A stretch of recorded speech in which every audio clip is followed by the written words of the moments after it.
intentarlo todo de nuevo, creer que es posible el encuentro. El amor sobrevive o puede tener prevalencia en relación a otros afectos, pero no existe sin esos otros afectos. Darle un lugar al alma, a los horrores que atraviesan los nacimientos. Un adolescente tiene que pasar por el cadáver de sus padres, pero para eso los padres tienen que estar muy vivos. A las agonías que despiertan las salidas al mundo.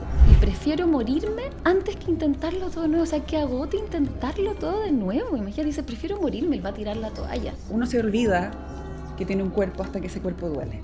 ¿Cómo fue que el golpe se transformó en algo inevitable? Apostar por la vida, a pesar de su agotamiento. Es que no es reconocimiento propio, siempre el reconocimiento es, nacemos de la mirada del otro, nos constituimos por el otro, eso es inevitable. Hay algo del deseo que está vinculado a la vida y que hoy día pareciera más o menos un poquito en extinción. Comenzar una y otra vez es decirle sí a la vida. Que uno hace así para ver más allá, ¿no? Y ese gesto permite, con algunos velos que son necesarios, conectarnos con nuestros conflictos y nuestros dolores. Exacto. Sin morir en el intento. No se requiere un diván exclusivamente, no para hacer psicoanálisis, porque eso es otro debate. La experiencia de la crianza, de la maternidad nos cambia. Somos seres para la muerte, pero también somos seres para nacer. La memoria no tiene autor. Lo voy a decir al revés. La memoria nos desautoriza. La intimidad tiene que ver con nuestro espacio sagrado, ¿no? Y en ese sentido, algo de eso exige que se lo vele. Es cierto que vivimos en un mundo con muchas violencias, crueldades y dificultades. Toda mujer ha pasado por momentos de incomodidad enorme, ¿no? Y decir, aquí hay algo que está mal. Somos conscientes de esas desigualdades. Pero de algún modo siguen existiendo amores y seguimos inventando la vida. Cuando tenemos conciencia de género, podemos hacer que la vida sea mejor. La realidad exige un mañana. Todo fin es también un inicio. La vida es justamente la posibilidad del reconocimiento de la muerte. Yo soy Nelson Ruiz y esto es Comenzar, la 4ª temporada de La Palabra y el Vínculo.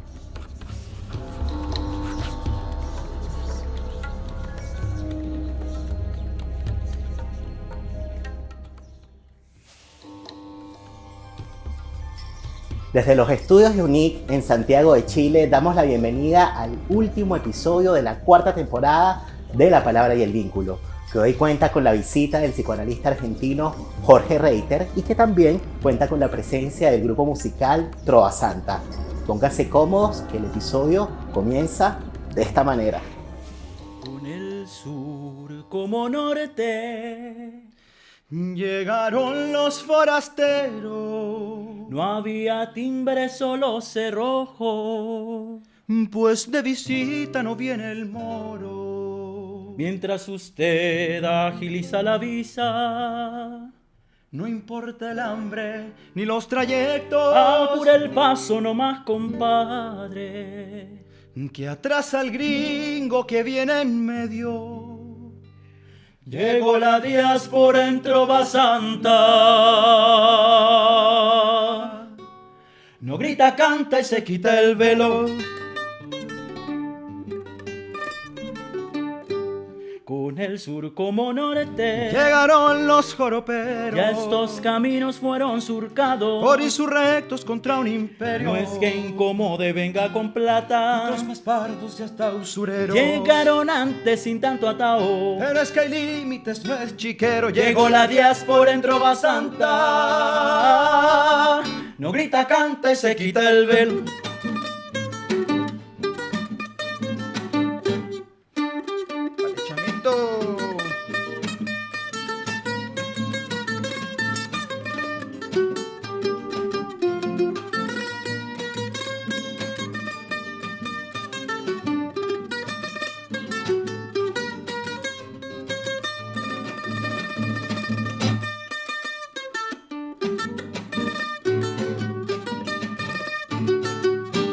Con el sur como norte se refugiaron llaneros, mezclados todos arrejuntados. Hasta bailaron folclor chileno. Querido hermano, reconocemos al nuevo líder de su gobierno. Pero no crea que ha sido en vano. A él lo acepto y a usted veremos. Llegó la diáspora en Trova Santa.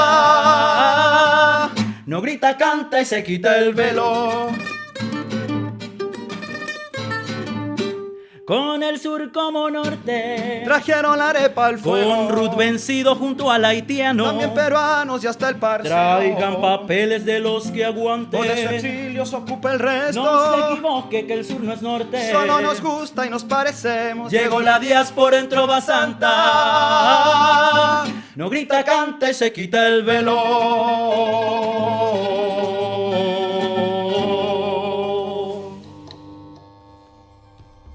Hacemos una pausa en este episodio de La Palabra y el Vínculo para recordarles que llega a ustedes gracias a GMT Consultores, consultora de psicología social dedicada al abordaje e intervención de grupos, equipos de trabajo y comunidades.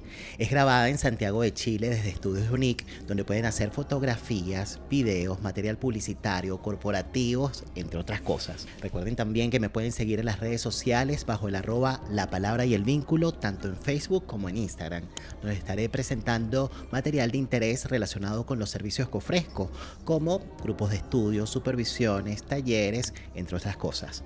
De esta manera, seguimos el episodio. En la última charla con Ciro, ese día en el bar, yo ya vivía en el departamento prestado, ya tenía decidido mudarme al campo. Todo lo que dijo Ciro. Dijo, algo tenía que romperse. Estábamos estancados, necesitábamos estallar. Dijo, vivíamos en una fortaleza. Nos creíamos autosuficientes. Dijo, en algún momento, no sé cómo, el refugio se convirtió en jaula. Dijo, crecimos juntos, nos equivocamos juntos, caímos juntos en todas las trampas, nos vimos en nuestras oscuridades. Es difícil aceptar que alguien nos conozca tanto. Dijo, a veces uno necesita cambiar. No soporta tener testigos de lo que fue. Dijo, me agobiaba, me daba ansiedad, me daba miedo. Siempre me quise escapar y luchaba contra eso, hasta que no aguanté más. Dijo, vos sostenías tanto nuestra relación que yo no encontraba manera. Entonces te vi caído a metros del abismo. Era mi oportunidad y no lo pensé 2 veces. Te empujé. Dijo, yo no puedo ser tu familia. Vos ya tenés una familia. Dijo, ¿qué importan las formas? ¿Qué importan las maneras? Fueron las únicas que encontré. Dijo, las formas fueron burdas, terribles, pero las formas son lo de menos. Dijo, fue tan grande la unión que no podía más que romperse. Dijo, está bien que a veces las cosas se caigan. Así aparece otra cosa, así se le da lugar a algo nuevo. Dijo, había que separarse para que cada uno pudiera ser uno mismo. Dijo, yo sé que vas a estar bien. Dijo, pido disculpas, perdóname. Dijo, nunca más voy a conocer a alguien como vos, a alguien con quien me pasen las cosas que me pasaron con vos. Dijo, fue tan grande la unión que siempre vamos a estar unidos. Dijo, ahora cada cual va a seguir con su vida y algún día, dentro de muchos años, por casualidad nos vamos a cruzar en algún lugar, en algún cumpleaños, en la presentación de algún libro, un lugar con mucha gente, y nos vamos a mirar por sobre todas las cabezas y nos vamos a saludar con apenas un gesto y no va a ser ni siquiera necesario hablar. Dijo, yo voy a saber todo de vos. Vos vas a saber todo de mí. Siempre vas a ser la única persona en el mundo que me conoce de verdad. La palabra para pedir auxilio cuando se nos hace difícil respirar. La palabra para compartir nuestros sueños y regalarnos nuevos comienzos. La palabra para nombrar el amor y hacerlo efectivo en el vínculo.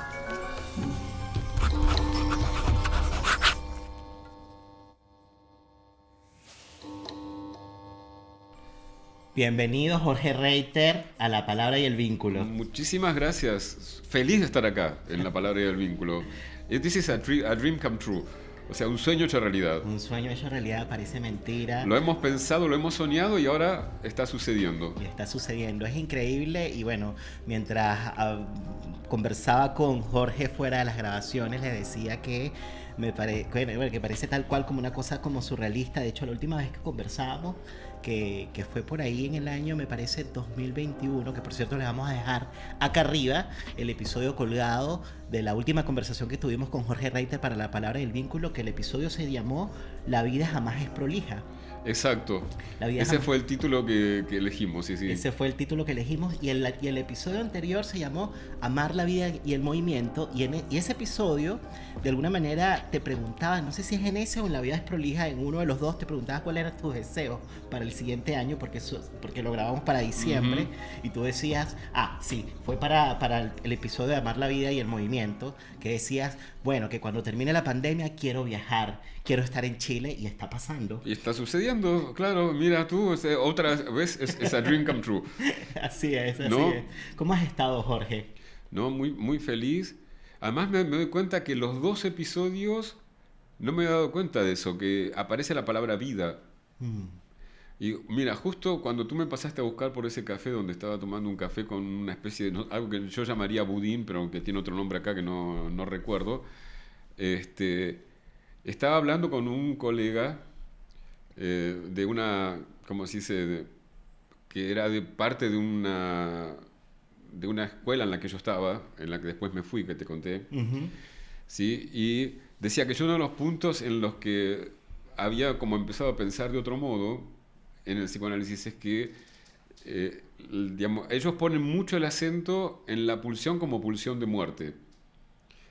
Y yo le decía que para mí lo que yo entiendo pulsión, mi propia versión, es de muerte y es de vida, digamos, no puede ser solo de muerte, digamos, sino, bueno, no importa, es una discusión que no voy a explicar acá, pero me llama la atención esto que aparezca la vida, me siento reconocido en eso, es decir, no miremos solo ese lado de la muerte que también está, porque no hay manera, eso creo que lo dijimos en algún episodio, de decirle sí a la vida si no le dices sí a la muerte, o sea, van juntas. No, y hablamos de la vida en un episodio que con el que estamos cerrando la temporada, la cuarta temporada de La Palabra y el Vínculo, que se llamó Comenzar, ¿no? Y los comienzos tienen que ver también con la vida y con la muerte. O sea, no hay comienzo en donde no se vean de alguna manera mezcladas ambas cosas, ¿no? A propósito de lo que traes de la idea de la pulsión. Y fíjate que comenzó este episodio con un fragmento, ¿no? Con un fragmento de una novela. De una novela, sí, una novela que es de Federico Falco, es una novela que yo amo muchísimo.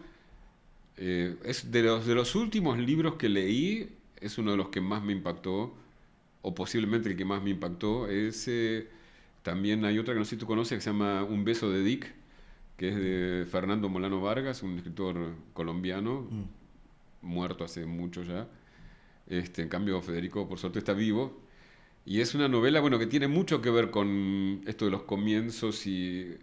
Mira, es una de esas novelas que yo amo mucho, que si tú la lees rápido parece simple. Pero si te detienes un poco, tiene una complejidad enorme, ¿no? Y bien, digamos, lo que yo leí es un fragmento de algo que está bastante al final de la novela. La novela arranca con... El protagonista, está escrita mayormente en primera persona, en primera o en segunda persona, ¿no? El protagonista lo ves intentando hacer una huerta en un pueblito perdido en la provincia de Buenos Aires, en Argentina. Y al principio, digamos, a mí me resultó muy agobiante, o sea, el comienzo de la novela. Como, no sé por qué seguí, porque realmente me sentí un poco agobiado. Hasta que llega un momento en que nombra a Ciro, ¿viste? Todo esto que él cuenta es lo que dijo Ciro, ¿no? Y ahí uno empieza a entender que todo ese agobio que tú sentías es el que siente el protagonista, que tiene una dificultad enorme para aceptar que, como muy bien lo expresa en la novela, él dice, no dice nos separamos, dice Ciro nos separó. O sea, que no es lo mismo, nos separamos que Ciro nos separó. ¿Sí? Y ahí hay muchos niveles, ¿no? Está ese nivel de la huerta que es muy importante, porque de alguna manera hay un aprendizaje muy grande para él en la huerta que tiene que ver con la vida justamente y con lo impredecible y contingente de la vida. Al mismo tiempo, obviamente, todo, aunque lo nombra pocas veces, todo gira alrededor de esa ruptura con Ciro. Y al mismo tiempo va contando cómo nace un escritor nuevo, y acá viene lo del comienzo, ¿no? Como él empieza a escribir de otro modo. Voy a decir cosas que obviamente no sé, ¿no? Pero yo tengo la impresión de que alguna experiencia de haber tenido Falco, no sé si esto es una ficción, por supuesto, ¿no? Pero en el sentido que me gustó tanto esa novela que empecé a buscar los otros libros de él. Me compré los 3 libros de cuentos que tenía anteriores y me parece otro escritor. O sea, que esta novela que cuenta la mutación de un escritor, a mí me da la impresión de que es la puesta en acto de esa mutación, digamos, que al mismo tiempo él está escribiendo de otra manera. Y voy a decir algo que por ahí es una fantasía mía, o no, digamos. Creo que tiene que ver que en esta novela aparece él con esta historia de amor con Ciro, ¿no? En todas las otras novelas nunca sabrías que él tenía historias de amor con Ciros. Que me parece que hay algo como de una especie que esa mutación tiene que ver también con algo de él poder nombrar un poco más su forma de amar, como él ama. Ya que estamos con el tema de tipo gay, digamos, es una historia, pero al mismo tiempo tiene eso genial la novela, ¿no? Que es una novela que no es una novela sobre el coming out, aunque se podría, pero no es el eje es la historia de amor, es qué pasa en esa historia de amor, ¿no? Y cómo él puede, no sé si se acuerdan que entre las cosas que dice Ciro, yo tampoco tengo tanta memoria, pero dice, está bien que a veces las cosas se caigan, así aparece otra cosa, así se le da lugar a algo nuevo. De alguna manera lo dice Ciro, pero creo que de alguna manera al Federico, porque además otra cosa que me hace suponer que va a haber una experiencia personal de Falco en esta novela, no digo que sea literalmente lo que le pasó, es que el protagonista se llama Federico. El protagonista de la novela, entonces sospecho. Pero me recordó muchísimo a la novela que escribiste, justamente, que comentamos para La vida jamás es prolija, para ese episodio. Exacto. Bueno, esta tiene algo en común que en las dos, digamos, él escribe mucho mejor, pero tiene algo en común que está esta cosa del duelo, ¿no? Y de qué hace uno con los restos de un amor, claro. Efectivamente. Sí. Bueno, recordarles a los oyentes que en ese episodio, La vida jamás es prolija, conversamos sobre una novela que escribió Jorge Reiter sobre la historia de Nicolás Riveros. Claro, lo que pasa es, la escribí yo, de verdad, vamos a decirlo así, pero bajo un personaje, ni siquiera diría que es un seudónimo, ¿no? Digamos, el que aparece como autor es Nicolás Riveros. Efectivamente. Claro. El que aparece como autor es Nicolás Riveros, pero escrito a través de Jorge Reiter. Claro, pero incluso ahí hay un juego medio así que me resultó muy divertido, que yo le hago Jorge Reiter le hace un prólogo a Nicolás. O sea, Nicolás Riveros es el autor, pero es como un personaje de la novela también. Efectivamente. Que tampoco sé si es una novela, es como un relato, digamos. Claro. Bueno, que tú decías como una serie de fragmentos que vistos como una suerte de mosaico, como que se ve esa perspectiva, ahí de pronto te haces como que la figura completa, como la gestal. Exacto. Y te construyes como que la idea de toda la historia. Exactamente, ¿no? Claro. Porque efectivamente son como pequeños retazos o cuentos o mini cuentos, ¿no? Y que después visto en su totalidad te dicen la historia completa. Pero me interesa mucho rescatar esta idea de lo de las caídas que son necesarias para los nuevos comienzos, ¿no? Y bueno, en este caso específicamente porque hay distintas maneras de comenzar, ¿no? Algo nuevo y en este caso lo estamos trayendo a través de la escritura, ¿no? Y tú decías en aquel episodio que la escritura para ti fue una manera de recuperar el aire, de tomar aire. Totalmente, ¿no? Una manera de respirar. Sí, ¿no? sí. Y también, y bueno, y eso no lo decía Jorge, esto lo decía Nicolás Riveros, que era una manera también de exorcizar algo, ¿no? Y esa idea del exorcismo, bueno, yo la relaciono muchísimo como con también el hecho de sentirte poseído por algo. Y estar poseído por algo tiene mucha conexión por el hecho de estar poseído por un deseo, ¿no? Y el deseo, de alguna manera, como dice una argentina, por cierto, una paisana tuya, Florencia Abadi, y bueno, es soberano, ¿no? Es soberano, o sea, si te poseyó el deseo, digamos... Sonaste. Sonaste, ¿no? Entonces, ¿qué podemos pensar un poquito sobre eso, no? Porque, bueno, porque la vida tiene que ver con Eros tiene que ver con deseo, pero hay momentos en donde a veces es necesario exorcizar algo del deseo para que pueda seguir la vida. Bueno, pero yo estoy totalmente, me parece muy linda la expresión de Florencia, ¿no? Porque claro, soberano quiere decir que cuando hay un deseo, sobre todo lo que en análisis llamamos un deseo pulsional, ¿no? Digamos, no hay deseos a los que uno suelta muy fácil, pero los deseos pulsionales, eso que pulsa, ¿no? Eso que... Y algo tienes que hacer porque no puedes aniquilarlo, eso es una de las grandes, ¿no? Una de las grandes... hallazgo del psicoanálisis, ¿no? Es decir, hay deseos que no hay manera de... que no van a desaparecer. Que no quiere decir que uno no puede hacer algo distinto con ese deseo, pero lo que no puede es anularlo. Lo que no puede es cambiar... Puede enriquecer el circuito, no lo puede cambiar, que no es lo mismo. Suponte, claro, tú dices el deseo, pero ¿qué pasa cuando el deseo, cuando la realidad no va con tu deseo? ¿No? Una ruptura, o sea, supuestamente Fede de la novela hubiese querido seguir con Ciro, pero Ciro no quería seguir con Fede. Entonces, ¿qué haces con ese dolor, con ese deseo que está muy vinculado? Porque el dolor es porque todo el tiempo la realidad te devuelve que eso que vos querías no es posible. No es posible, y no es posible por encima porque el otro no quiere. O sea, otro problema tremendo, ¿no? Porque ¿cómo no me quiere? ¿No? ¿Qué fue eso que tuvimos si ahora me estás diciendo que no querés estar? Entonces, ¿me quisiste? O sea, ahí empiezan un montón de cosas, bueno, que cualquiera que haya pasado por una historia de amor claro. O por historia de amor lo conoce. Y una de las cosas que se puede hacer, por ejemplo, es escribir. O decir, digamos, ¿qué se puede hacer? El análisis en parte se basa en eso, ¿no? Claro. Bueno, escribir y decir...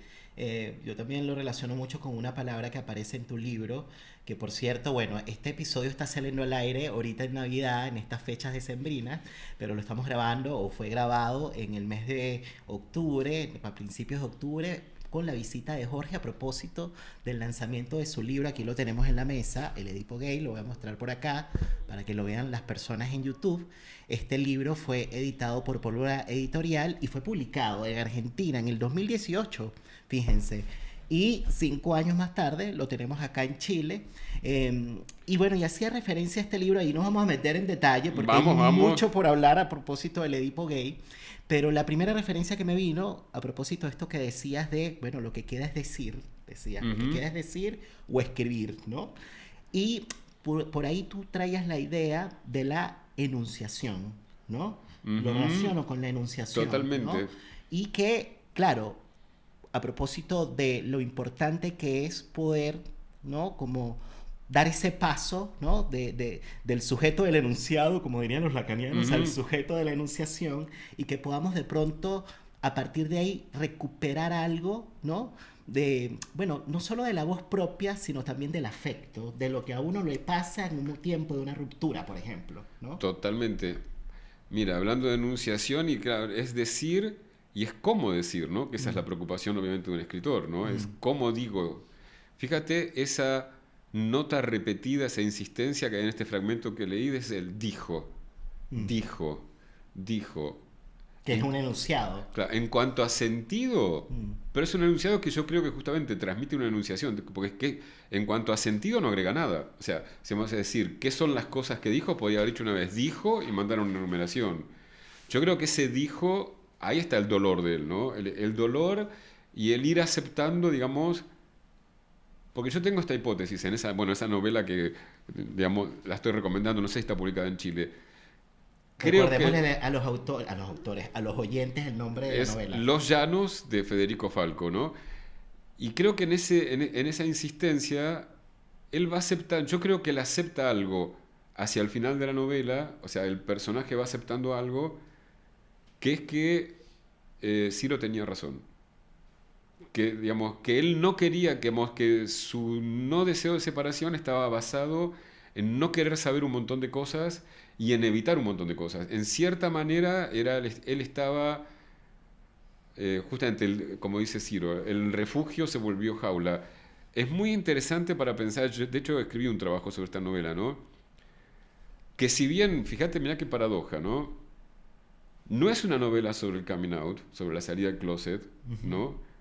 Pero yo diría que el fracaso de esta relación, según lo que relata la novela, tiene que ver con que el protagonista quiso encontrar todo en su pareja. O sea, y quiso ahorrarse en ese vínculo con la pareja un montón de movimientos que tenían que ver con ser el escritor que posiblemente que se va convirtiendo en el protagonista.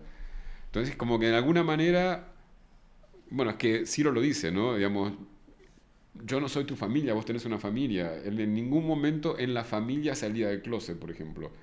Sí, entonces esas cosas generan situaciones muy complejas, generan mucha violencia o generan una carga de expectativa respecto de la pareja que la hace muy, muy alta. Muy alta y que imposible de poder satisfacer, para decirlo en fácil, porque estaba pensando mucho a propósito de esto que tú decías, lo que a veces pasa en lo que escuchamos o con lo que escuchamos en la clínica de pareja, justamente, ¿no?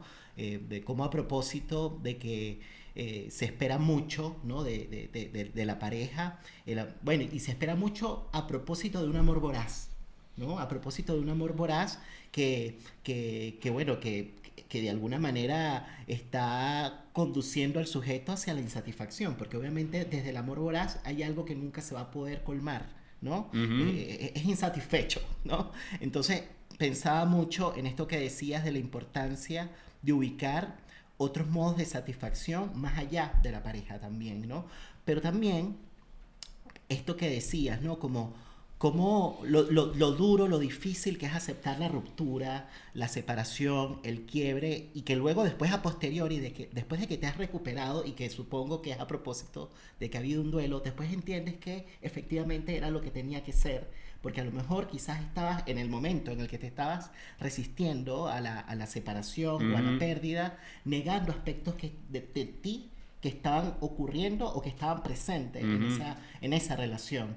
Entonces, claro, es como que de alguna manera después descubres que el otro, si se quiere, es una suerte de portavoz de un malestar que antes era compartido, que era vincular, ¿no? De que quizás no se le estaba dando un lugar a algo que estaba pasando, ¿no? Pero que en el fondo, en el momento, no lo ves porque, porque estás negándolo, pues, o reprimiéndolo, o lo que sea, o desmintiéndolo, no lo sé. Pero bueno, pensaba mucho en eso, ¿no? En el asunto del amor voraz, por un lado, de que existen otros espacios de satisfacción más allá de la pareja, o lugares de satisfacción más allá de la pareja, y por otro lado el asunto de la discontinuidad, que hay algo que no está de pronto siguiendo el mismo camino dentro de una relación de pareja, pero que de pronto uno de los miembros puede negarlo, pero lo descubres después del dolor, ¿no? Después del dolor de la separación. Sí, yo creo que en parte esa novela es ese aprendizaje, eso de que el otro tenía razón, pero mi lectura es que en esta pareja entre dos varones hay una complicación adicional, que es que está el deseo aparentemente de Fede de que la pareja sea todo, pero que estaba muy vinculado. Mira, podría hablar de, ya que estamos hablando del comienzos, ¿no? El paraguas que tenemos. Mira, este es el libro que ahora se está publicando en Chile. Ahora, si te dijera qué libro me gustaría hacer, digamos, cuál es el libro que estaría en mi deseo, pues ni siquiera es que está avanzado, no, ojalá, porque es muy difícil lo que quiero pensar, es muy difícil de poder asir, ¿no? Que es, y eso en esta novela creo que es fantástica para verlo, ¿no? Es como si te dijera los daños muy sutiles y muy a largo plazo y muchas veces muy inconsciente que genera la heteronorma o la homofobia, como quieras llamarlo. O sea, ese me parece que es un tema muy interesante y muy difícil, ¿no? Como muy difícil porque a veces es muy sutil la manera en que eso termina, digamos, el efecto, digamos, hay efectos muy evidentes y esos son relativamente fáciles de ver. Pero después hay como efectos a largo plazo que posiblemente no terminen nunca, posiblemente sigan reverberando a lo largo de toda la vida, ¿no? que generan, digamos, generan cuestiones en los vínculos. Bueno, tú trabajas mucho el tema de los vínculos, que obviamente tienen que ver con la dinámica vincular, pero que no se puede pensar esa dinámica vincular sin, vamos, no se puede, o se la piensa mucho más ricamente si la piensas en ese contexto. O sea, ese contexto, digo, de todo lo que uno incorporó de normas y mandatos y de rechazos y de complicidades, pero generalmente de rechazo. Digamos, la parte que genera el daño generalmente es el rechazo, no la complicidad. Exactamente. Claro, es que es muy interesante. Esto se relaciona mucho, por cierto, con algo que conversé con las chicas de Trenza, con Trinidad Varia y con Carolina Besoaín, acá en La Palabra y el Vínculo. Le vamos a dejar colgado acá el episodio para que vayan para allá. Ese episodio se tituló El alma, la protesta se llama alma. Así se llamó el episodio, la protesta se llama Alma. Y bueno, fue una conversación basada en un libro de una autora que no estoy seguro, creo que es británica o de Estados Unidos. Es de Estados Unidos, se llama Sara Ahmed y que está metida en los temas de género. Y el libro se llama La política cultural de las emociones. ¿No? No sé si... Sí. No lo leí, pero sé que existe, sí. Bueno, la política cultural de las emociones, y algo de lo que dice esta autora y que tiene relación con lo que estás diciendo es pensar que la heteronormatividad, ¿no? De alguna manera es algo que no solamente entenderlo como, bueno, porque es una palabra muy sofisticada, de pronto alguien que la esté escuchando y suena así como, bueno, sacada del libro, ¿no? Pero que en el fondo, dice ella, que es un regulador, ¿no? Bueno, tal cual, de las emociones, no solo de las conductas. No es solamente, que claro, tiene una dimensión normativa, ¿no? Política y dice institucional, y que se transmite de generación en generación con mucha fuerza y que opera de manera silenciosa a veces, y a veces de manera estridente, porque de manera estridente con un femicidio, ponte tú, no sé, como que, bueno, lo viste, pero a veces opera de manera muy silenciosa y opera de manera silenciosa en las emociones, y ahí es donde se cruza un poco esto que estás diciendo. Bueno, totalmente. Pensar qué es lo que pasa al interior del vínculo con lo contextual, y lo contextual es tomar un poco el poder que opera por ahí, ¿no? Claro, diría, tomando estas palabras de Sara Ahmed, que lo que me interesaría investigar es la parte silenciosa, no la parte ruidosa, la parte silenciosa. A mí me pasa, mira, todo el tiempo de tener en análisis personas que... Y yo podría decirte, supuestamente están muy asumidas, pero también podría decir que están muy asumidas, y sin embargo, a medida que alguien con este maravilloso dispositivo de la asociación libre, te das cuenta que en muchos sentidos no es para nada tan verdad. O sea que, como si erradicar la violencia o lo que se llaman a veces la homofobia internalizada, bueno, tiene un parecido con el duelo, viste que... Tú sabes eso, que el duelo no es que se hace de un día, bueno, ya está, ya duele, digamos, como claro, que tiene una vuelta, que la vida jamás es prolija. Claro, otra vuelta, bueno, acá algo parecido, es como si todo el tiempo no tuviese que estar sacándose violencias interiorizadas o sometimientos interiorizados o silencios interiorizados, pero además hay algo que no escribí ese libro porque todavía no encuentro el modo de decirlo, pero en un borrador de borrador, es eso que te callas hoy no queda acá, porque eso que callas hoy empieza a generar consecuencias hacia el futuro. O sea, eso que dejaste de hacer son caminos que cerraste, es como si generas cicatrices o cosas, digamos, tiene efectos a posteriori en la vida. Digamos, ya sé que esto lo estoy explicando pésimamente mal porque yo no lo tengo claro, tengo como intuiciones, pero sí sé que esas violencias van marcando el destino de las personas mucho más de lo que las mismas personas pueden darse cuenta que marca. Bueno, pero son intuiciones que vienen también por experiencias y también por tu trabajo, Jorge, ¿no? Claro. Como que en el fondo, bueno, a propósito de la escucha, ¿no? Y de lo que has ido haciendo como psicoanalista, que por cierto, una de las cosas que tú dices, bueno, ¿por qué escribí el Edipo Gay? Escribí el Edipo Gay porque me interesa no solamente, o sea, no me interesa reproducir o replicar un poco lo que ha ido haciendo el psicoanálisis tradicional, que ha sido como buscar explicar, ¿no? Con categorías freudianas clásicas, además con una lectura muy específica, ¿no? lo que le sucede a un homosexual o a una comunidad LGBT en un sentido amplio, ¿no? Más que explicar, me interesa acompañar y escuchar para que la vida sea un poco mejor para esas personas. Es una de las cosas que dices, ¿no? Entonces, claro, pensaba mucho en esto, ¿no? Bueno, sí, es una intuición, pero una intuición que nace de la clínica también. Y del deseo, sí. Y del deseo. Claro, el deseo de vivir, claro. Pero mira, ojalá el psicoanálisis se ocupara de lo que le pasa a la gente gay, suponete. No, muchas veces la pregunta es ¿por qué es gay? O sea, fíjate, por ser un ejemplo totalmente conocido seguramente por casi todos los oyentes, por lo menos los que están vinculados al psicoanálisis, sobre la psicogénesis de un caso de homosexualidad femenina, ¿no? Ese texto de Freud, tan interesante para leer como síntoma, o sea, porque ahí tenemos un Freud muy antifreudiano, o sea, un Freud recibiendo a una paciente que Freud mismo dice que no tiene ningún síntoma, que no está enferma, y sin embargo la recibe para una tarea que él mismo está reconociendo que es muy poco probable que tenga éxito, y que si tiene éxito en todo caso será el éxito de que ampliar, digamos, su homosexualidad. En ese punto Freud no se chupa el dedo, digamos, él sabe que una vez que se establece un circuito de goce, bueno, lo decíamos antes, una vez que se establece un circuito de goce, no desaparece nunca. Claro, que es lo que decíamos cuando Jorge dice antes, se está refiriendo al episodio anterior en Amar la vida y el movimiento. No, pero hoy también hablamos de pulsión de vida, pulsión de muerte, y decíamos que la pulsión no desaparece, ¿no? La pulsión va a estar ahí. Pulsa, eso, claro.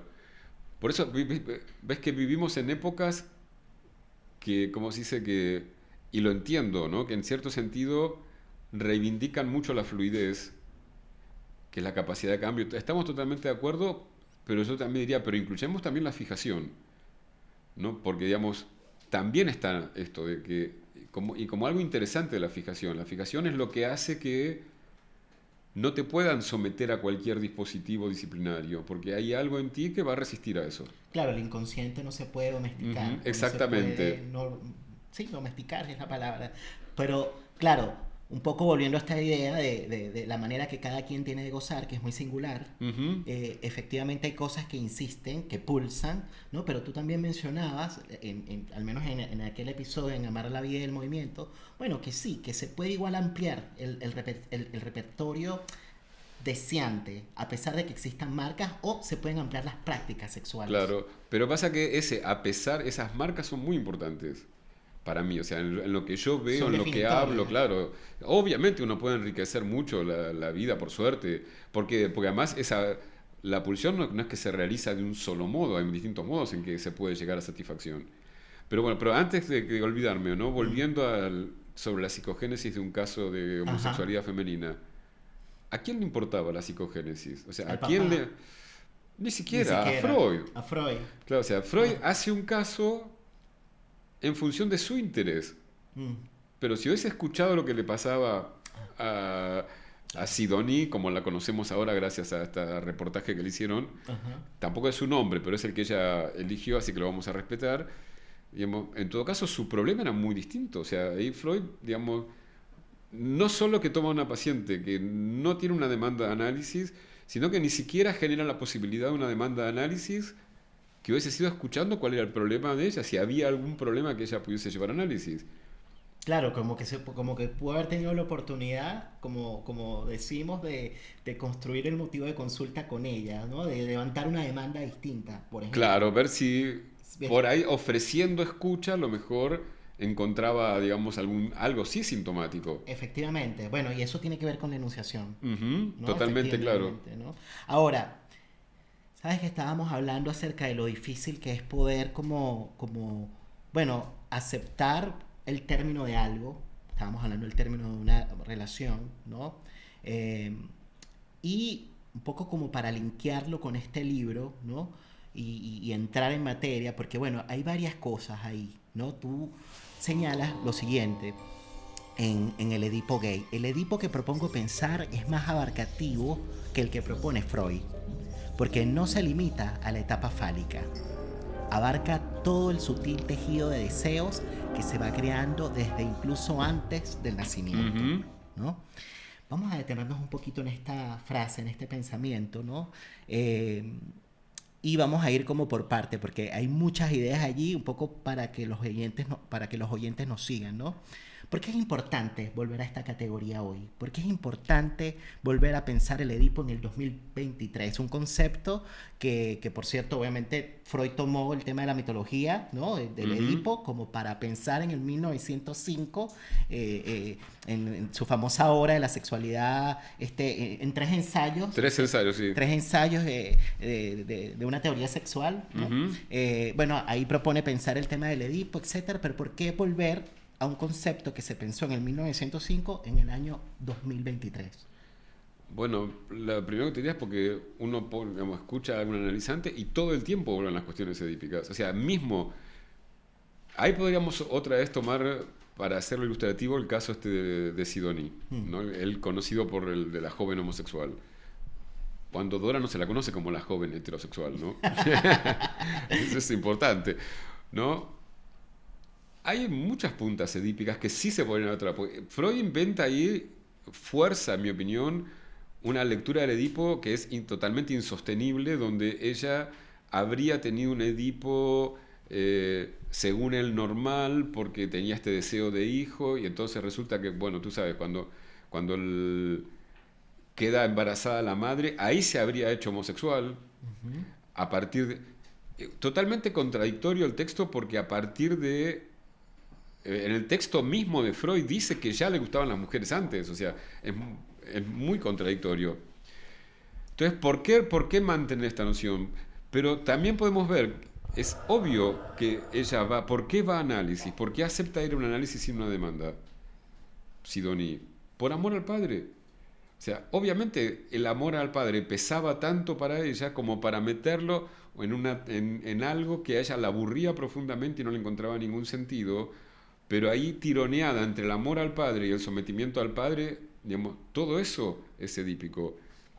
Pero te diría, en un análisis, o por ejemplo, en una supervisión, uno escucha, digamos, el texto de un analizante y inmediatamente, no tarda mucho en aparecer las cuestiones edípicas como determinantes de la posición del sujeto. Pero las cuestiones edípicas, el tema es a qué estamos llamando cuestiones edípicas, ¿no? Porque no al Edipo el bueno y el mal Edipo, ¿no? La forma correcta de transitar la incorrecta, ¿no? Eso sí me parece que es algo que ha sido muy negativo en la historia del psicoanálisis. Pero fíjate, Freud, en mi opinión, no es que tomó la tragedia griega para explicar, sino yo creo que el movimiento fue muy distinto. Freud encuentra algo en la clínica y en su propio autoanálisis que le hace pensar en lo que había leído en el mito de Edipo, pero no lo encuentra en el mito de Edipo. Él, ¿qué toma del mito de Edipo? O sea, toma nada más que esta idea, ¿no?, del incesto y parricidio, ¿no? Esa cuestión pulsional. Pero esa cuestión pulsional, él la encuentra, en primer lugar, en su autoanálisis, y la va encontrando muy lentamente en los analizantes. Que para mí lo que eso dice, y es lo que yo, por eso digo, sigo sosteniendo que hay un Edipo, que hay algo que yo llamaría Edipo, que es eso, que no hay sujeto, acá es donde tomo ideas lacanianas, ¿no? No hay sujeto si no es a partir del otro, ¿no? Del decir del otro, pero el decir del otro que está, digamos, sustentado en el deseo del otro, y el deseo del otro que está vinculado a las formas de goce del otro. Solo ahí se constituye un cuerpo, se constituye un sujeto y un cuerpo erógeno. Y un cuerpo erógeno, exactamente, porque esa dependencia del sujeto del otro es en vínculos libidinales, ¿no? Es en vínculos donde se juega, cuando digo libidinales, quiero decir, en vínculos en los que se juega deseo y goce. Goce le estoy dando un sentido de formas de satisfacción, sí, que se van un poquito más allá del umbral del placer, digamos. Es el típico más allá del principio del placer. Exacto. En ese sentido lo dice. Sí, en ese sentido digo, pero ahí se constituye un sujeto. Y el Edipo es una cosa, lo que Freud va descubriendo como Edipo, no es las formas correctas de sexualizar. O sea, no lo encuentra en una tabla de la buena sexualización, lo encuentra en el síntoma. O sea, o a partir del síntoma, a partir de otra forma de síntoma que es el sueño. Claro, porque el síntoma se podría como tomar como una suerte de protesta inconsciente, si se quiere, en el sentido de como que la manera de fallarle a aquello que de alguna manera bueno, como decíamos en el otro episodio, y yo no sé si tiene relación con eso, pero así me llega, ¿no? Que es como fallarle un poquito al ideal, ¿no? Claro.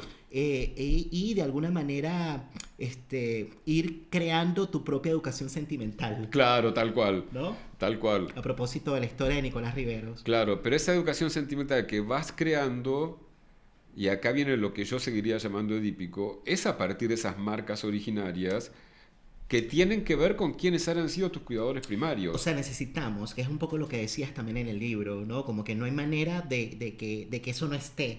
O sea, como que, a ver, es algo constitutivo, ¿no? Es algo necesario para la constitución del sujeto, de la subjetividad, para que podamos...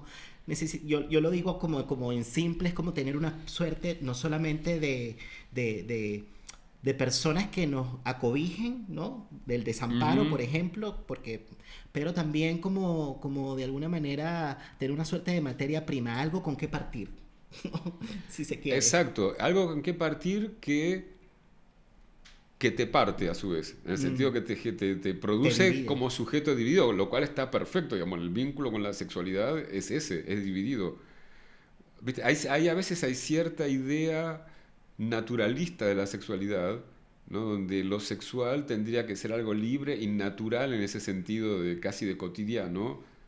Eso no es sexual, o sea, la sexualidad tiene ese matiz de lo prohibido, de lo... para mí es lo que... Si no sería sexual, ¿qué sería? ¿Solo descarga genital o qué? Es que no pasa, o sea... No pasa, digamos.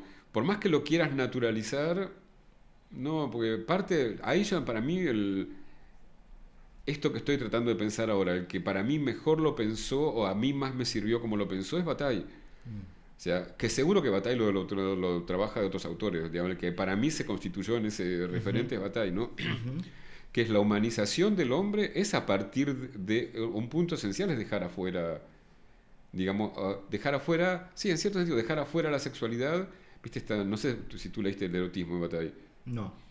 Es un libro fabuloso, entonces dice, no es que está prohibido el incesto, está prohibida la sexualidad, solo que en determinados contextos y en determinados modos esa prohibición se levanta.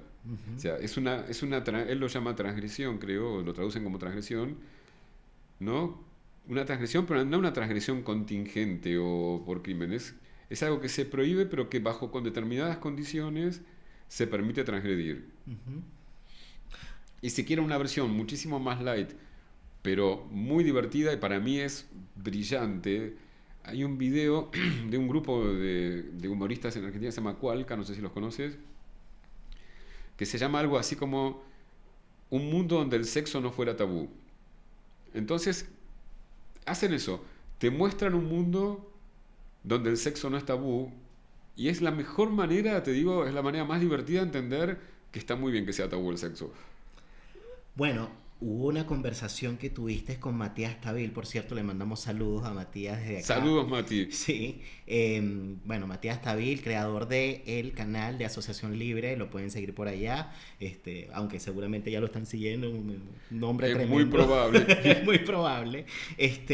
Pero conversabas con Tabil la idea de que, claro, de que no me acuerdo en qué episodio, porque has grabado varios episodios con él, pero como que lo importante es la presencia del velo, de que hay algo... Exacto, tiene que ver todo con eso, claro. De que haya algo que vele, ¿no? Algo de lo explícito, que sería lo genital, ¿no? Como para que a partir de allí algo del deseo se pueda levantar y eso sea erotizante, ¿no? Claro, y lo que yo seguiría llamando Edipo es la transmisión al mismo tiempo, por eso que algo que te parte, digamos, que te erogeniza, pero también te transmite... Prohibición. Claro, la prohibición fundante necesaria, no una prohibición mala, ¿no? Acá no es prohibición sinónimo de el mundo sería mejor si no hubiera nada prohibido. Eso es una idea para mí un poco infantil realmente. La prohibición asociada al velo, pero... De decirte ejemplos muy tontos. Si un niño se está masturbando en público, le dices, no, o sea, no te masturbas, o sea, si querés, anda al baño, pero acá eso no se hace acá. como no se caga acá, digamos, o sea, todas esas son cosas de la humanización del hombre, no nos hacen innaturales porque no somos en ese sentido de naturales, ¿no? Crean un contexto, crean una estética, crean una, ¿cómo se dice? Un arte de vivir. O sea, un arte de vivir con otros. Tal cual. Un arte de vivir con otros. Porque me surgió también la idea de en este libro traías la idea de la comunidad, ¿no? En algún punto la mencionabas, pero la comunidad pensando, la comunidad LGBT, ¿no? IQ+. Y claro, como cuando tú mencionabas esa frase, la idea de cómo es que es... Y bueno, y por eso, y hacia allá va la pregunta, ¿no? ¿Por qué la especificidad, ¿no? Del Edipo gay, ¿no? ¿Por qué añadir esa otra palabra, ¿no? ¿Por qué Edipo gay? Entonces tú traes la idea de, bueno, porque hay algo específico que pasa con esta comunidad, ¿no? Comentemos un poquito acerca del por qué la especificidad para después relacionar esto de la comunidad con una referencia de Judith Butler, pero lo vemos después, pero para ir un poco a lo específico, ¿no? Del título. Bueno, el título primero, que era muy gracioso jugar con Edipo Rey de Sófocles y Edipo gay, o sea, y es que en realidad lo paradójico, para mí el libro, lo que, si yo dijera cuál sería mi propósito, sería que entendamos que no hay Edipo gay. O sea, ahora ya digo, hay Edipos. O sea, en algunos de ese dispositivo de producción de sujetos, algunos de esos sujetos eran gays, otros eran heteros. Digo, en cierto sentido es para decir no hay especificidad, pero en otros sí.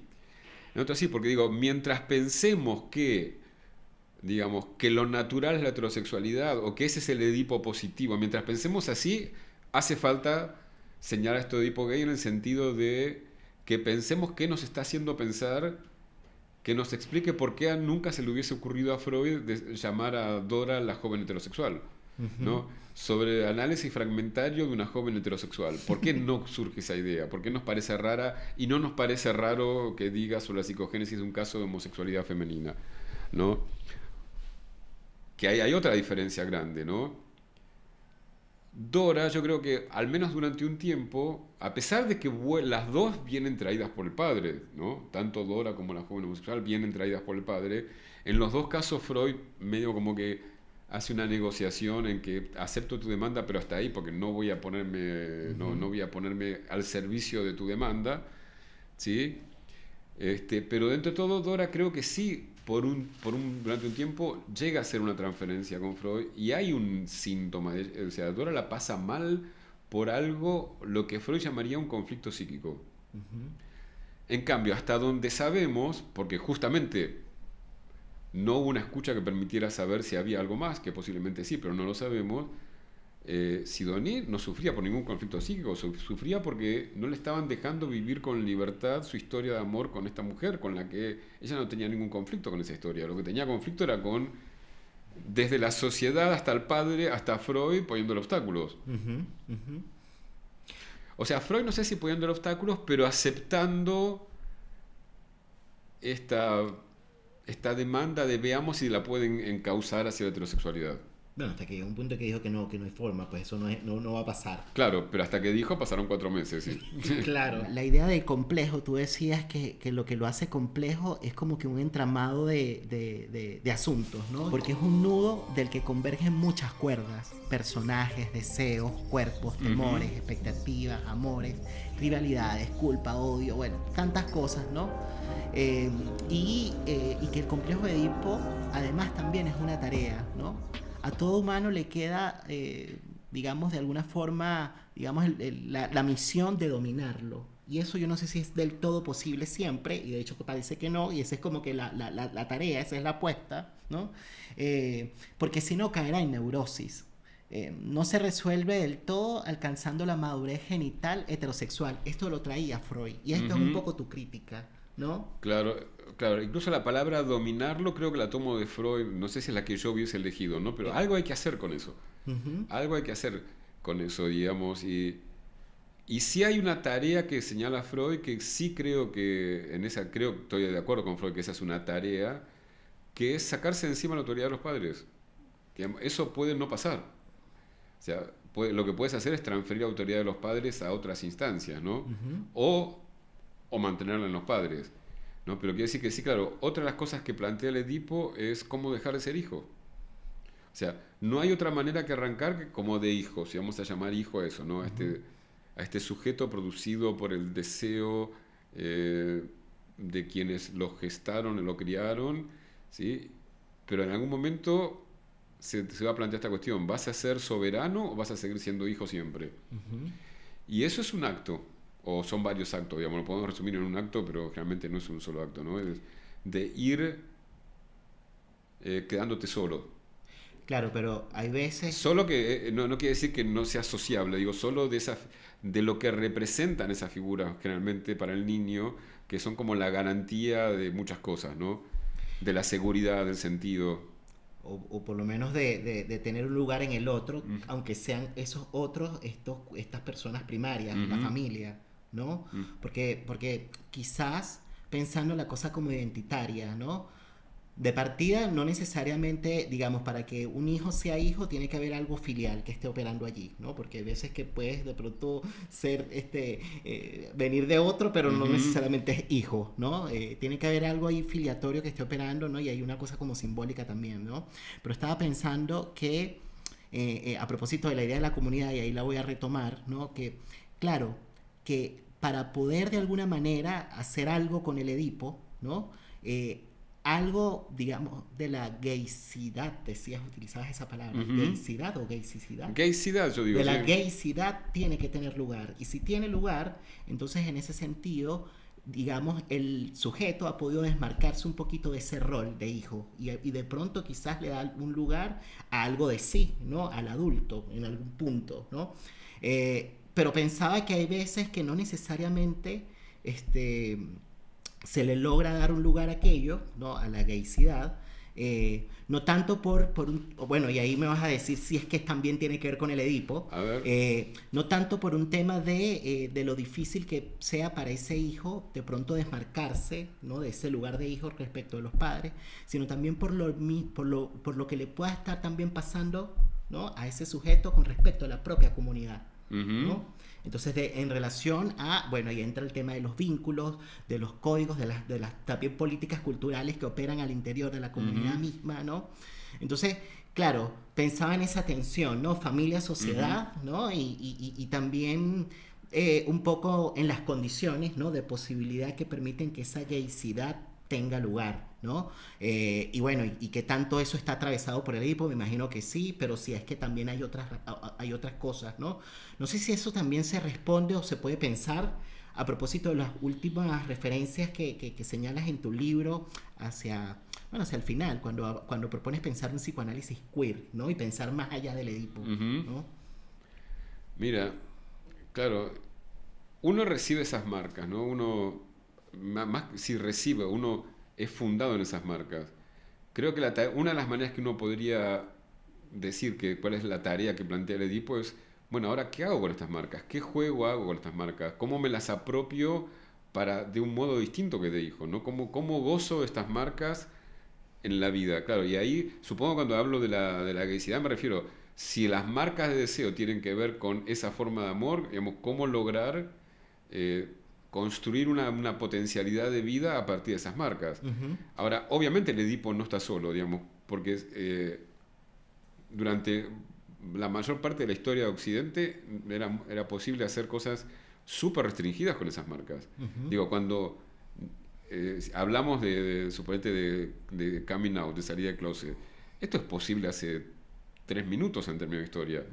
O sea, con esas marcas puedes hacer, pero el Edipo, no, digamos, lo que yo llamaría Edipo, lo que sigo llamando Edipo, está metido dentro de un montón de otras regulaciones. O sea, no es algo autónomo. O sea, muchas veces las familias son las primeras transmisoras de la homofobia. Entonces, ¿qué hace un sujeto, digamos? Pues ahí aparece lo edípico, por ejemplo, ¿no?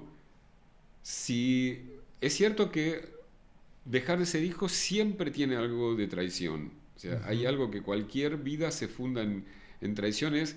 Traicionar, ser el objeto del deseo del otro, digamos, satisfacer el deseo del otro, porque ahí hay un punto que hay una tensión. O satisfago el deseo del otro que generalmente es lo que yo interpreto que es el deseo del otro, o hago lo que quiero, que nunca va a coincidir totalmente, por supuesto, con el deseo del otro. Entonces, claro, ahí hay un punto, digamos, donde aparece lo edípico. ¿Qué hago? Vivo mi vida, en el caso de una persona gay, estoy pensando, lesbiana, generándole dolor a mis padres, o traicionándolos, o violentándolos, o exponiéndome a su violencia, o a su censura, o a que me expulsen, o sacrifico mi vida erótica en aras de retener el amor de mis padres. Ahí tienes una conflictiva bien edípica. Que esa no es esa, no sé, consultorio todos los días, no digo exactamente esa, pero conflictiva de ese estilo, ¿no? ¿Hago la carrera que mis padres esperan que haga, o me dedico a esto que mis padres verían muy mal y que no me van a bancar, suponete, que no me van a dar presupuesto? Bueno, esas son las problemáticas. Claro, pero ahí estaría la tensión sujeto-familia y pensar la tensión sujeto-sociedad, porque por ahí en alguno, bueno, como que me gustó muchísimo en el bueno, que por cierto, les comento que la segunda edición de este libro, que la tengo aquí en mis manos, la muestro por aquí, esta es la versión argentina por Letra Viva. Claro, esta edición, digamos, la nueva, digamos, la chilena, tiene, digamos, un nuevo capítulo que no se los voy a spoilear para que lo lean, pero que sí les voy a decir el título, que tiene que ver con pensar, digamos, el Edipo en clave post-heteronormativa. Exacto, esto mismo que estamos haciendo en este momento. ¿Sí? Efectivamente. Y en ese capítulo, bueno, me gustó mucho porque hay varias viñetas clínicas, ¿no? que ayudan como a entender un poquito los planteamientos de Jorge, ¿no? Y como a situarlos, ¿no? A aterrizarlos, a ponerle cuerpo, ¿no? Y me gustó en una de esas viñetas que traías como que la idea, ¿no? De cómo el Edipo de pronto puede estar operando de manera tan insospechada, ¿no? En la vida de alguien, ¿no? Que se supone incluso ya está establecido bueno, se estableció con otra familia, que tiene sus hijos, que logró de pronto, qué sé yo, hacer su vida aparte, más allá del grupo familiar primario, ¿no? Y aún así, ¿no? El Edipo estar operando, ¿no? Entonces, ¿por qué me fui para allá? Me fui para allá porque estaba pensando mucho en esto que tú traías a propósito de las tensiones, ¿no? Tensión asociados a los tránsitos. El tránsito de la familia, la sociedad trae, digamos, trae un conflicto, pero el tránsito, claro, claro, hay distintos pasajes, el punto de la familia a la sociedad, yo creo que ahí hay otro, y me interesa como pensar un poquito ese punto, ¿no? No solamente pensar un poco lo conflictivo que puede ser para el sujeto, esto que estás diciendo, fallarle al ideal, traicionar en algún punto a los padres, sino también lo conflictivo que puede ser para el sujeto, digamos, el encuentro, ¿no? Con ese otro social, ¿no? Que puede estar representado por la comunidad LGBT. Pero el otro social está representado también en ese momento, ¿no? Suponte ese sujeto que dice, bueno, salgo del closet, aunque sé que a mis padres les va a caer muy... o sospecho que a mis padres... Ahí están las dos cosas, pues está lo edípico, pero esos padres, ¿por qué crees que les caería muy mal? Si no es porque esos padres incorporaron de tal modo la heteronorma que les parece que sería una falla si el hijo fuese... o lo verían como algo, no sé... vicioso, enfermo, inmoral. Digamos, no es que está lo edípico adentro de la casa y afuera está lo social. Todo está atravesado, claro. Y esa es la parte como que interesante, como que el Edipo va más allá de la familia, lo que quería como transmitir, decirlo. Es que la familia va más allá de la familia. O sea, la familia misma está atravesada por todas estas normativas. Bueno, me acordé de una clase que tuve de análisis institucional cuando estudié grupos, ¿no? Y efectivamente las instituciones preexisten a los grupos, ¿no? Y es por eso que los deseos, como por ahí tú decías, están incluso antes del nacimiento de alguien, ¿no? Entonces ahí como que queda claro, ¿no? Esta idea que estás diciendo, ¿no? De que el Edipo está incluso antes, ¿no? de la familia, pues entendiendo que efectivamente hay una institución imaginaria de la sociedad que va operando allí sobre esa familia misma después, ¿no? Claro, claro. Y claro, y ahí la familia misma es la transmisora, pues la familia no es una... A veces esta es una de las críticas que yo hago a cierta manera de pensar el Edipo, que creo que es la que le hacen Deleuze y Guattari en el Antiedipo, Solo que ellos yo retengo un poco más del Edipo que ellos, ¿no? Pero es, en cierto psicoanálisis pensamos como si la familia fuese un ente autónomo. O sea, como si como tenemos una visión a veces, como si compartiéramos la visión del niño, los padres, como si los padres se bastaran a sí mismos, ¿no? Los padres están atravesados, son hijos de su época, digamos, creo que en algún lugar lo digo del libro, están atravesados por su lugar en la clase social, por su lugar en las etnias, por su lugar en las nacionalidades, en las religiones, todo eso es la familia. Digamos, toda singularidad es un cruce de generalidades. Ahora, Jorge, un cruce singular, eso sí debo decirlo. Un cruce singular, por supuesto, porque se encarna de manera muy específica, para decirlo en fácil, en cada persona, o en cada sujeto, pero estaba pensando un poco ya acercándonos hacia el cierre de esta conversación, ¿no? De nuevo en esta frase que aparece hacia el final del libro, ¿no? Psicoanálisis queer, por ir un poco más allá del Edipo, decías, ¿no? Como ir un poco más allá del Edipo.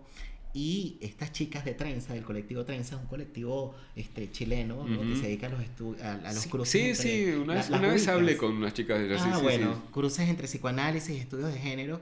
Y en esa conversación, en ese episodio, que se llama, la protesta se llama Alma, decían, bueno, como que también es importante desedipizar, ¿no? Algunas cosas, ¿no? Y decirlo en fácil porque, bueno, ahí dijeron muchas más cosas, ¿no? Y habría que volver a la conversación, pero de lo que recuerdo es como que hay algunas cosas que suceden con la vida de la gente, ¿no? Maneras de pronto de hacer lazo, de armar familia, de trabajar incluso, de hacer vida finalmente, que van más allá de las referencias primarias que uno trae con la familia, ¿no? Y a eso ellos decían desedipizar.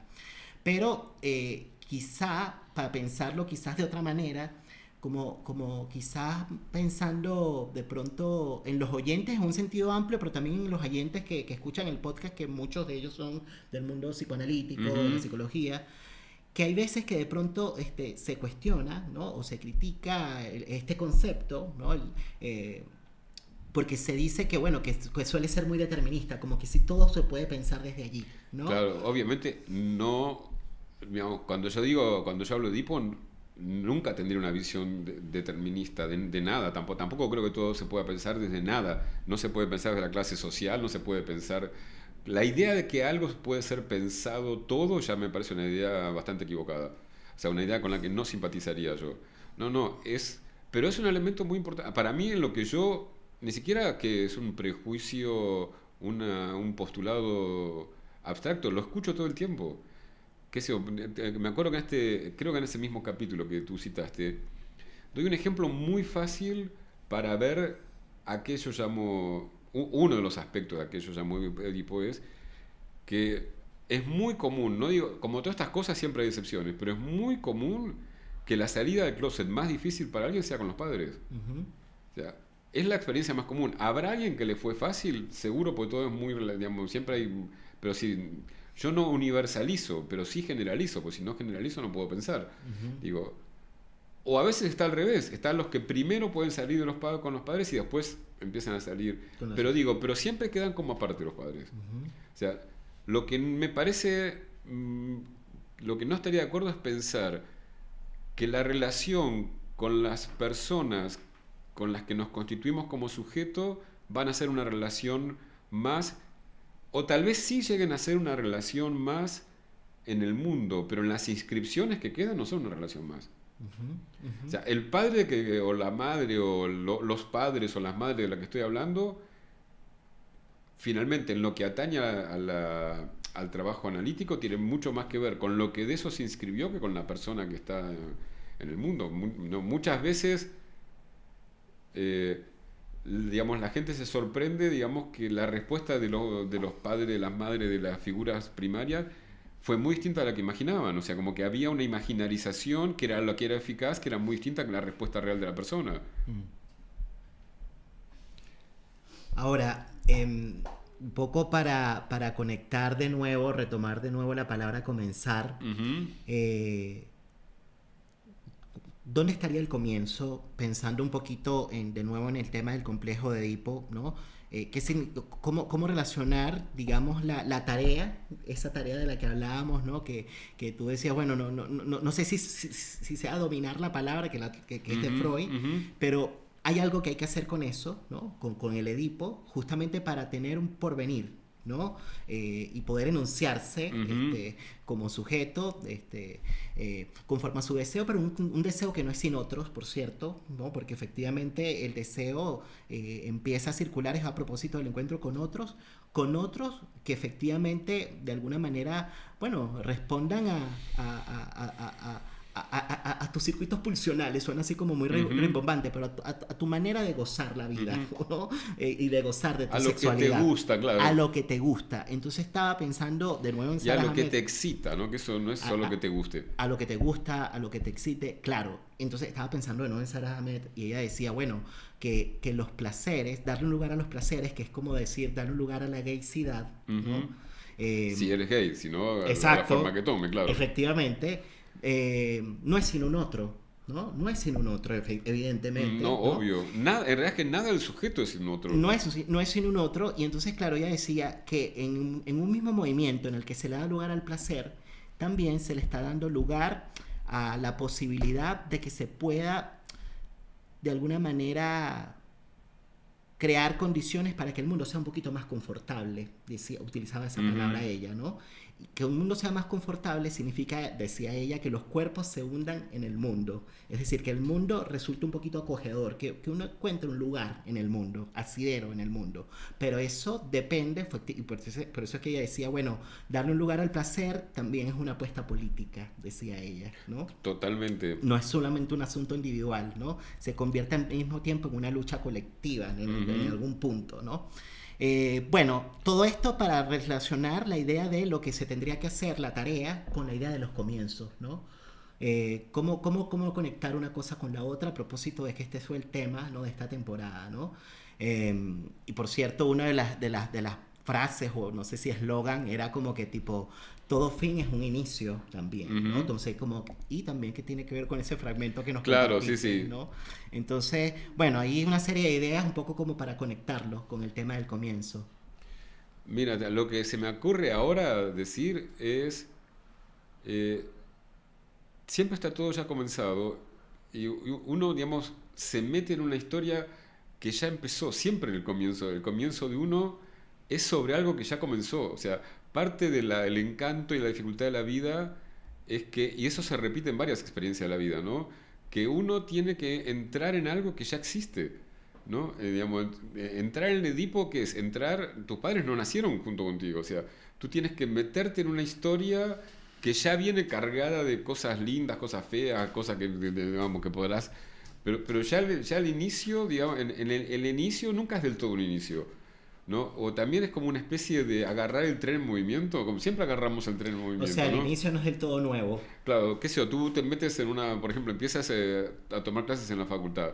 La facultad ya existe, los grupos ya existen, tú tienes que se empiezan a armar, empiezan a pasar cosas. Te montas ahí. En el tren. Claro, te tienes que montar en un tren que siempre ya empezó el tren, ¿no? Porque porque en realidad nunca para, no puede parar el tren de la vida. Entonces sigue y sigue y sigue y tú te montas ahí como puedes, en la mejor forma que puedas. Y a veces pasa esta cosa que no pasa tanto, no pasa todos los días, no sé si sería soportable, que puede suceder el pequeño milagro de que crees algo, que des inicio, pero de este modo, ¿no? Que des inicio, no un inicio absoluto, no es una creación ex nihilo, pero das inicio a algo nuevo, ¿no? De pronto, qué sé yo, creas un espacio que se llama la palabra y el vínculo, ¿no? Eso no pasa todos los días, ¿no? No. Eso pasa una vez cada tanto, y eso sí, digamos, ahí involucra un acto subjetivo que involucra cierto coraje siempre, ¿no? Porque un nuevo inicio, el inicio de algo que siempre es a partir de que el tren lo agarramos en movimiento, pero siempre implica riesgo, ¿no? Siempre implica un poquito de salto, un poquito o un mucho de salto al vacío, ¿no?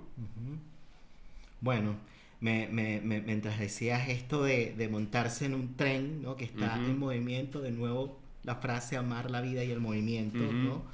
Y claro, que implica asumir, un riesgo que, por cierto, bueno, el tema del riesgo, hay un libro que se llama El elogio del riesgo. Sí.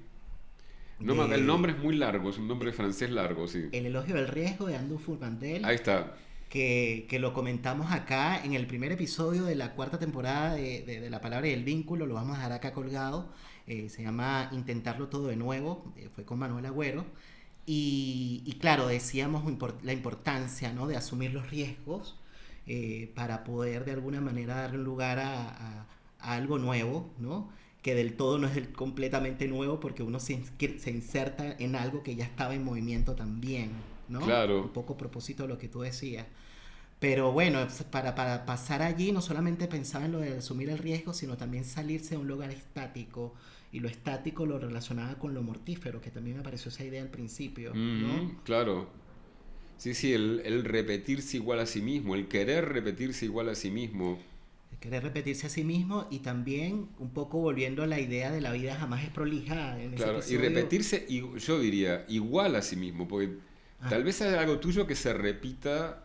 Acá viene para mí ese juego entre lo que es fluido y lo que insiste, ¿no? Porque si tú, digamos, todo el tiempo estarías... Digamos, ¿cómo sabríamos que eres Nelson si todo el tiempo lo que dice no tendría nada que ver una cosa con la otra, ¿no? O sea, claro. Ahora, una cosa es repetirte todo el tiempo, rezar más o menos lo mismo. Otra cosa sería una especie de fluidez que ya ni sabríamos quién eres, porque cada día Sí. digamos, vendría alguien distinto. Y otra cosa es ese juego, ¿no?, en donde juegas digamos, más entre la repetición y la diferencia.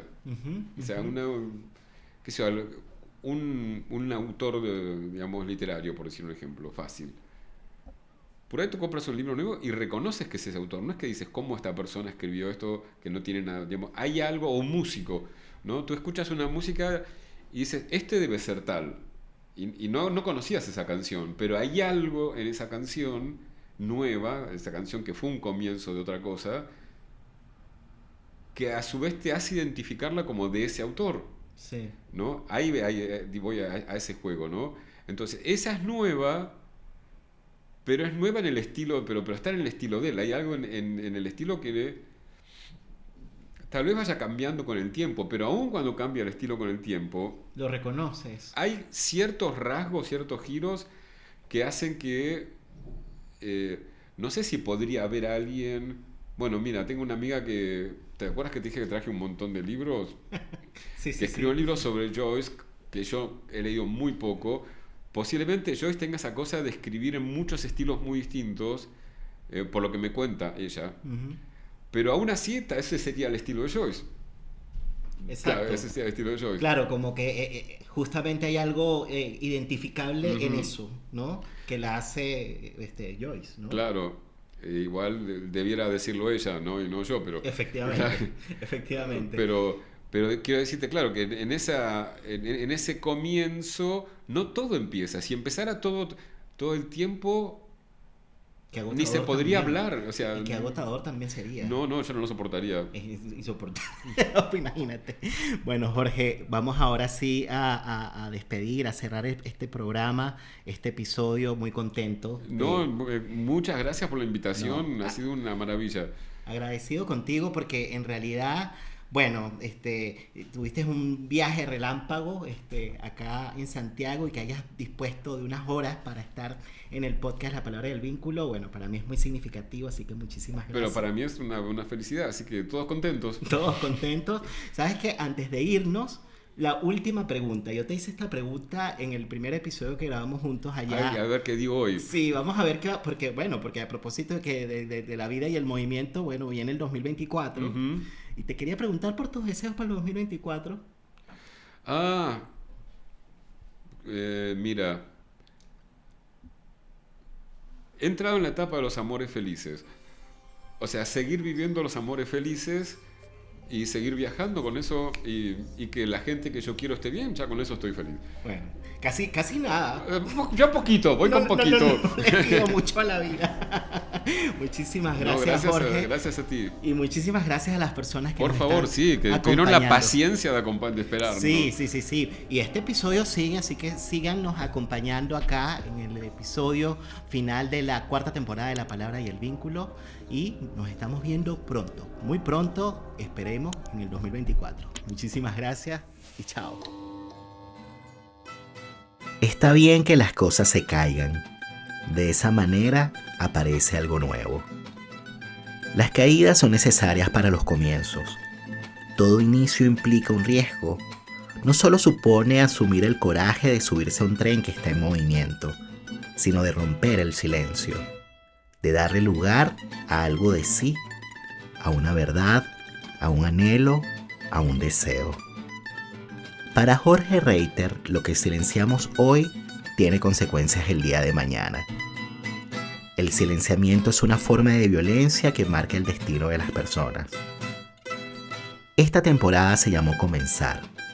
Su propósito fue pensar lo que nos puede ayudar a abrirle paso a otra vida después de una caída, de una ruptura o de un tropiezo. Todo comienzo no es del todo un nuevo comienzo. No partimos de cero. Algo podemos crear a partir de nuestros restos. Todo fin es también un inicio. No hay vida sin muerte. El atravesamiento del dolor puede venir acompañado de satisfacción cuando descubrimos que no solo hemos sobrevivido, sino que estamos siendo otros y que al mismo tiempo le vamos dando lugar a lo otro, a esos deseos inconscientes que nos determinan. Pero lo nuevo puede venir acompañado de un eco nostálgico del pasado, que no habría que confundir con una vida detenida en el tiempo con tintes melancólicos. Gracias a todos por acompañarme en esta 4ª temporada de La Palabra y el Vínculo. A los invitados por las conversas, al equipo de Estudios Unique y de 50 Estudios por convertirse en mis aliados creativos. Y a ustedes, los oyentes, no solo por seguir el podcast, sino por el cariño que me hacen llegar a través de sus mensajes. Llegamos al término de esta temporada, pero no olvidemos que todo fin es también un inicio. Veamos qué sorpresas nos prepara este espacio para el futuro. Feliz Navidad y buen 2024. Hasta pronto. Yo vi venir del ayer en la piel, tersa de opal, abrigado te di.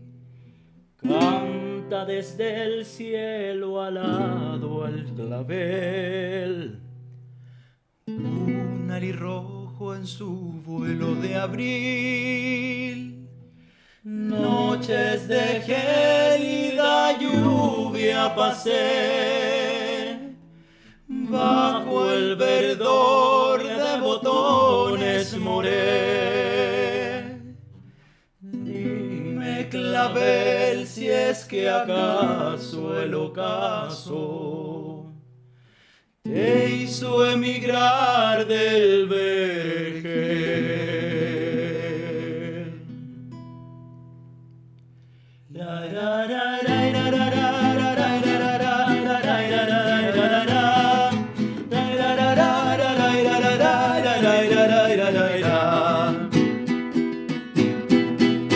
Yo vi venir del ayer la piel, tersa de opal abrigado te vi. Canta desde el cielo alado al clavel, un alirrojo en su vuelo de abril. Noches de gélida lluvia pasé, bajo el verdor de botones moré. Dime, clavel, si es que acaso el ocaso te hizo emigrar del vergel.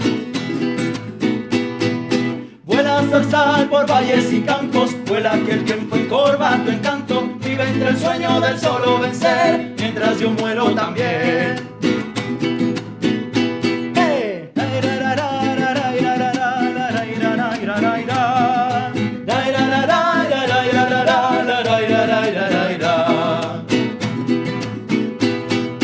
Yo veo del cielo una pluma caer, suave se mece, desciende hacia ti. Viene sin prisa, te deja llegar, flota entre nubes, te deja seguir. Noches de cálida brisa daré, cuando retoñe de nuevo el clavel. Tal como caen los brazos del tiempo, así llora nuestra piel. Vuela zorzal por valles y campos, vuela que el tiempo encorva tu encanto, vive entre el sueño del solo vencer. Mientras yo muero también.